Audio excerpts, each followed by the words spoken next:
नमस्कार दोस्तों, स्वागत है आपका हमारे यूट्यूब चैनल पटवार जॉब अपडेट में। उत्तराखंड में निकलने वाली लेटेस्ट जॉब अपडेट पाने के लिए हमारे चैनल को सब्सक्राइब कीजिए और शेयर कीजिए। सबसे पहले आप सभी को दीपावली की ढेर सारी शुभकामनाएं। आज हम बात करेंगे प्राथमिक शिक्षक भर्ती 2020 की। आप सभी को बताओ प्रदेश में 2300 प्लस पदों पर भर्ती प्रक्रिया चल रही है। उसी के क्रम में सभी डिस्ट्रिक्टों ने अपनी मेरिट लिस्ट जारी कर दी थी। मेरिट लिस्ट जारी करने के बाद उसमें त्रुटियां पाई गई, कुछ अनियमितता पाई गई, उसे फिर से संशोधित किया गया था। संशोधित जो मेरिट लिस्ट आई थी, काउंसलिंग आपकी 1 और 2 नवंबर को रखी गई थी, लेकिन जो काउंसलिंग आपकी हुई है उसमें भी कुछ त्रुटियां, कुछ अनियमितता पाई गई है। इसलिए कुछ अभ्यर्थियों ने आयोग को, यहाँ पे हमारे विभाग को कॉल किया था और शिक्षा विभाग को कॉल करके, मैसेज करके और मेल करके ये बोला गया था कि काउंसलिंग नियमावली के अनुसार नहीं हो रही है, इसमें कुछ त्रुटियां, कुछ अनियमितता पाई गई है। जैसे कि मैंने पहली वाली वीडियो में आपको बताया दिया था कि इसमें अनियमितता, काफ़ी सारी अनियमितता पाई जा रही है। उसी क्रम में हम बात करें तो जो शिक्षा निदेशक हैं आर के ओनियल, उनके द्वारा एक प्रेस विज्ञप्ति रिलीज़ की गई है। जो बीएड अभ्यर्थी हैं उनके उनके लिए एक गुड न्यूज़ है। तो वो गुड न्यूज़ क्या है, आगे आप डिसाइड करेंगे। सबसे पहले हम बात कर लेते हैं कि जो लेटर आया उसमें कहा क्या गया, और इसमें जो आपकी रिक्त सीटें होंगी उन पे बीएड अभ्यर्थियों का सिलेक्शन होगा, किस बेस पे होगा, पूरी डिटेल्स आपको वीडियो में देंगे। आप वीडियो में बने रहें लास्ट तक, तब आपके पूरे डाउट क्लियर हो जाएंगे। ठीक है, आगे बढ़ते हैं हम।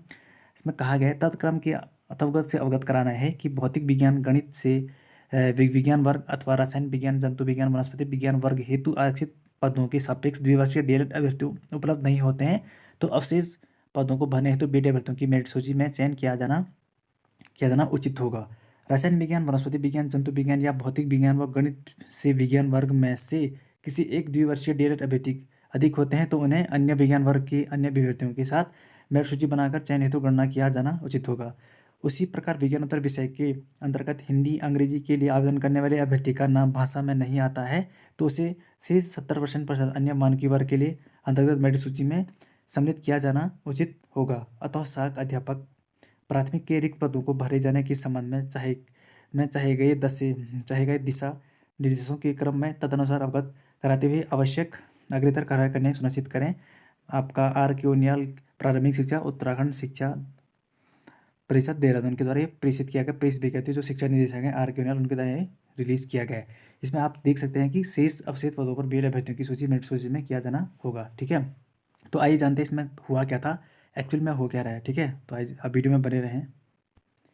सबसे पहले हम बात करें नियमावली के। नियमावली के अनुसार जो 2012 की संशोधित नियमावली है, उसके अनुसार क्या है कि सबसे पहले आपके बीएड अभ्यर्थी, आपके डीएलएड अभ्यर्थियों का सिलेक्शन होगा।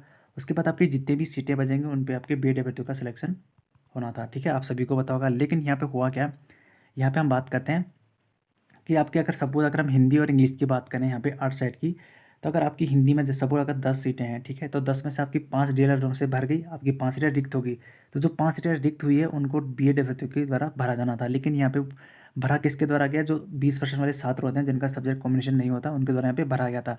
जबकि ये गलत है। नियमावली के अनुसार आप सभी को पता होगा कि अगर आपकी 10 सीटें हैं तो 5 आपने डीएलएड अभ्यर्थी ने काउंसलिंग कराई, और जो 5 सीटें बच जाती हैं उन पे आपके बीएड अभ्यर्थियों का सिलेक्शन होना था। लेकिन यहाँ पे आपके, जैसे मैंने बताया कि यहाँ पे 20% वाले अभ्यर्थियों को रखा गया है, जबकि नियमावली के अनुसार ऐसा नहीं है।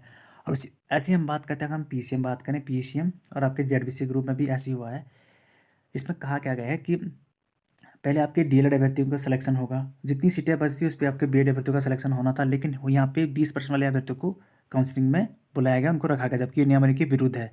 तो जो शिक्षा निदेशक है उनके द्वारा यहाँ पे कहा गया है कि जो आपकी 20 सीटें बचेंगी उन पे बीएड अभ्यर्थियों का नाम आएगा आपसे लिस्ट में, और इसे संशोधित किया गया। और इसने सारी आर के जो उनियाल हैं उनके द्वारा ये प्रेषित किया गया है सभी जिला शिक्षा अधिकारी को कि जो आपके शेष बचते हैं उन पे बीएड अभ्यर्थियों का सिलेक्शन होगा। ठीक है, और आगे जानते हैं इसमें इंपॉर्टेंट पॉइंट क्या क्या रखा गया है। अब हम बात करें पीसीएम की। जैसे आप यहाँ पे क्या हुआ था कि पीसीएम में इनको डीएलएड अभ्यर्थी नहीं मिले थे। ठीक है, जैसे कि मैंने बताया आपके जो पीसीएम सब्जेक्ट है उसमें आपके डीएलएड अभ्यर्थी नहीं मिले थे, तो उनके बाद उनको बीएड अभ्यर्थियों के द्वारा भरा जाना था। लेकिन यहाँ पे जो 20% वाले अभ्यर्थी हैं उनको लिया गया है। तो जिन जो नियमावली के विरुद्ध है, जैसे कि मैंने आपको बता दिया कि यहाँ पे बीएड अभ्यर्थियों का सिलेक्शन होना था। ठीक है,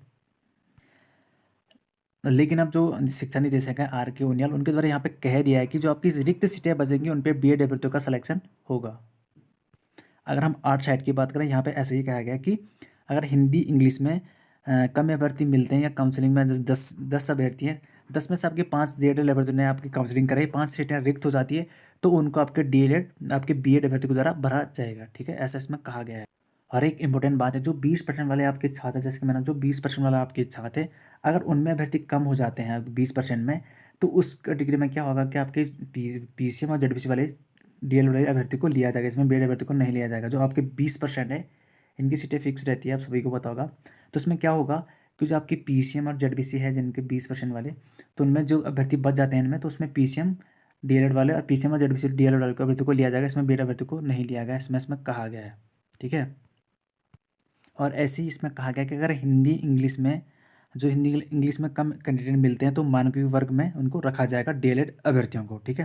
टोटली अगर हम बात करते हैं तो आपके जो PCM ZBC के जो अभ्यर्थी आपके कम उस मेरिट लिस्ट में कम मिलते हैं तो आपके बीएड अभ्यर्थी को लिया जाएगा। और इसमें 8 में अगर हिंदी इंग्लिश में आपके कम अभ्यर्थी मिलते हैं तो उनमें आपके बीएड अभ्यर्थियों का लिया जाएगा और उनका सिलेक्शन इसमें होगा। इसमें ऐसा कहा गया है। अगर किसी को कुछ दिक्कत कोई भी प्रॉब्लम हो तो आप कमेंट बॉक्स में कमेंट करके पूछ सकते हैं, आपके कमेंट का आंसर करेंगे ज़रूर। किसी को भी कुछ दिक्कत है आप ज़रूर कमेंट कीजिए, आपको आशा करते हैं आपका वीडियो क्लियर हो जाएगा। अगर फिर भी किसी को दिक्कत है वो कमेंट बॉक्स में कमेंट करके पूछ सकते हैं। और अगर आप हमारे चैनल पर नए हो तो चैनल को प्लीज़ सब्सक्राइब करें, शेयर करें, लाइक करें, और ताकि आपको उत्तराखंड PRT भर्ती का हर अपडेट टाइम से मिले। धन्यवाद।